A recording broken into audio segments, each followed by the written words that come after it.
এক ভাই প্রশ্ন করেছেন যে নামাজের মধ্যে আমিন বলাটা কি এবং আমিন জোরে বলবো না আস্তে বলবো। তো নামাজের মধ্যে আমিন বলা হচ্ছে মুস্তাহাব। তো ইচ্ছা করলে আপনি বলতেও পারেন, নাও পারেন। আমি যেহেতু সবসময় হানাফি মাযহাব নিয়ে কথা বলি, তো নামাজের মধ্যে আমিন জোরে বলবেন না আস্তে বলবেন এই বিষয় নিয়ে অনেক মাসলা মাসাইল রয়েছে।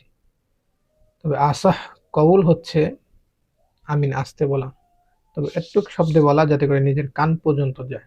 হানাফি মাযহাব অনুযায়ী আমিন আস্তে বলা। অনেক অনেক ভাই আছে যারা বলে আমিন জোরে বলতে হবে। তবে তারা যদি হানাফি মাযহাব ছাড়া অন্য মাযহাবের ফতোয়া দিয়ে থাকে ভিন্ন কথা। তবে আসাহ কওল হচ্ছে আমিন আস্তে বলা নামাজে।